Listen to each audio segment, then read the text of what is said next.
Hi, everyone. We're so sorry about the technical difficulties. Thank you for hanging in there and joining us again. We apologize for the slight interruption earlier, but I'm happy that you all have returned for the last 15 or so minutes of the segment. Before lunch, I just wanted to really emphasize the importance of family and in my role as Miss Navajo. In our mission statement and really the duty of being Miss Navajo is to be everyone's grandmother, everyone's mother, auntie, sister, cousin, friend, to be that female role in our families, but to really expand upon that in our communities. And when really thinking about that, and I took the time to think about what that meant, and to me, what that meant was that through my entire 2 years as Miss Navajo Nation, I have sat down and thought about my role in my own family. And one particular source of influence that I applied to my position as Miss Navajo is my role as an older sister. I'm the oldest in my family. I'm the oldest granddaughter in my family. So what that means in our family is that it's my responsibility to teach my siblings, my sisters and my brothers, my cousins, my those that are younger than me, or even those that want to learn, to share with them the knowledge that I have. And I took the opportunity of becoming Miss Navajo Nation, of the pageant of Miss Navajo Nation, as an opportunity to refine those skills. So my intention for the pageant wasn't necessarily to win, but it was to gain skills and lessons and knowledge that I could pass on to my younger siblings. Before I applied to become Miss Navajo Nation, I had to come to a deep understanding of my abilities and capabilities. And I believe that being secure in myself and understanding what I am capable of, what I lack, what I am good at, what I need to work on, and accepting that for who I am and loving myself for who I am is the reason why I've been able to be steadfast during the pandemic and during my 2 years as Miss Navajo. And those are skills that I encourage my own siblings to pursue and to apply to their lives. And I hope during the pandemic and the 2 years that I've been Miss Navajo Nation that I've displayed that courage, that love, and that compassion that you all can take into your homes, and also to consider to treat your coworkers and your family members and your friends in that manner too. Because our family, our relationships, those are more than a title. They're more than calling somebody your sister or your aunt, but to really take the time to establish that relationship and that that connection that is going to be a support for one another. And that's one of the biggest lessons that I have I have learned and also applied to my life, especially as Miss Navajo Nation. I live by myself, and my family lives in Kayenta. So, when the pandemic started in our home community, it was really difficult to stay and do and put my duty as Miss Navajo Nation first, where I would naturally want to go home and help my family. And instead, I knew that I was called to be in this position to put my duty first and our people first before my own family. So, um, I am switching to uh, I have a little icon on my screen, but I'll just let that be. But I wanted to emphasize the importance of just making sure that you know your how you are, um, I guess, your role in your family, because once you understand that, and then you can help other people, and then in turn help yourself to continue to strive for your goals and be a support system for other people. And my with that thinking, with my understanding, that's how I've been able to be Miss Navajo Nation, is to remind myself that this is how I would expect my younger siblings and my friends and the people that depend on me in my own life, and how I would treat them and how I would love them. Because most importantly, anything that I have ever done as Miss Navajo Nation daily or have planned to do, it has always been with the understanding that our people come first, and that I definitely want to put all my resources, my educational resources, my professional resources into my work in public service.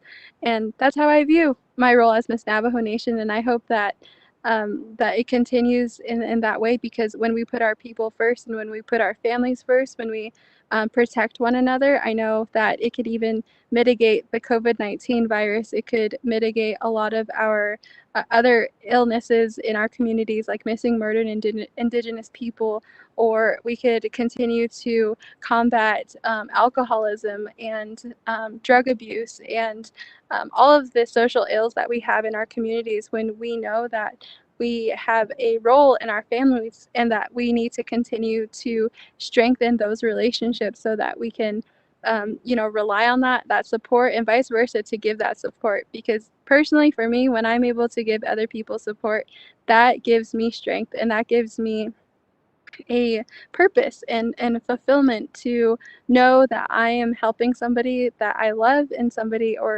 that I don't even know, and that's significant to my role as Miss Navajo.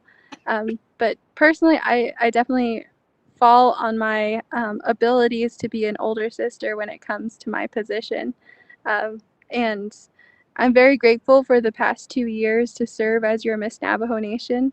The first year as Miss Navajo was based on selection, and when the pandemic started, it was without hesitation that I knew that I would put my professional and educational and personal experiences to use to the best of my ability to mitigate the process, to be a support to the president of the Navajo Nation and the vice president of the Navajo Nation. I felt that because I was able to um, have the professional experience that I do and my education, that I needed to to offer that to our people. There was no need to sit back and wait um, to be told what to do, or to figure out how um, that somebody else was gonna do that, because nobody was gonna do it but ourselves, and we determine that every single day. But um, through the pandemic, it has our people and my duty as Miss Navajo have always come first. So it kind of, when we were transitioning into September of 2020, we were so engulfed in our work and so engulfed in helping everyone on the Navajo Nation that we didn't even realize what time it was. I look back at my memories to this day in 2020, and we were handing out masks and hand sanitizers, and it's amazing and very surreal to think back of where we were 1 year ago, and how far we've come. And this year, we're able to have a Miss Navajo Nation pageant. So I'm very excited to give an opportunity for another young lady to be in this position and to experience what this position is like, because it's definitely a once in a lifetime opportunity, and I'm grateful that we have contestants this year who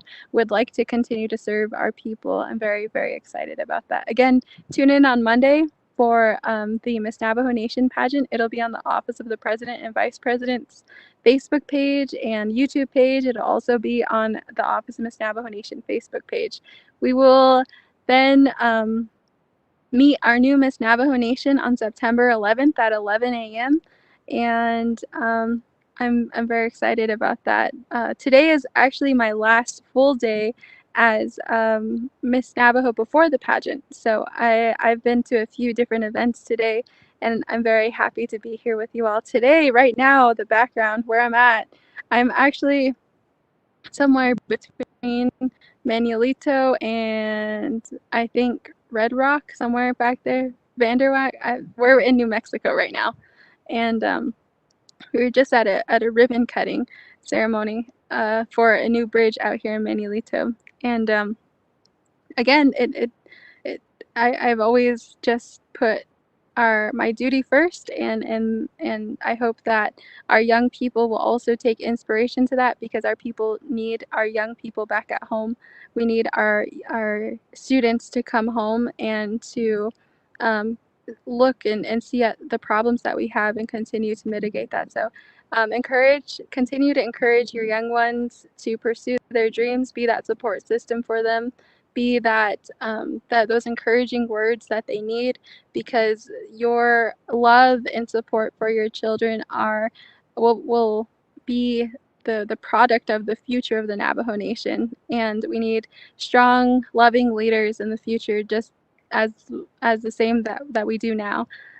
So again, thank you so much for your time. Thank you so much for your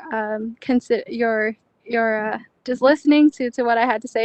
Again, we apologize about the technical difficulty, but we're very excited to about the conference, and I hope you all tune in again of the rest of the segment. Just checking on time. How's the time? Yeah.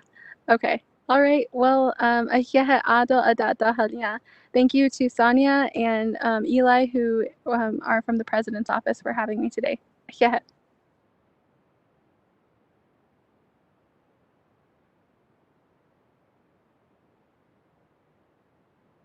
Yeah, Miss Navajo, Shandine, it's been an honor working with you. I know we worked together in the past, so thank you for your service to the Navajo Nation. We'll be sad to see you move on and pass the title along, but anxious to meet our new Miss Navajo. So with that, right now the time is 11:41. We will go ahead with our break for about Um, a little over an hour. We will begin our afternoon session at 1 p.m. with foster children and parents from the Division of Social Services. Again, we will begin our afternoon session at 1 p.m. right here.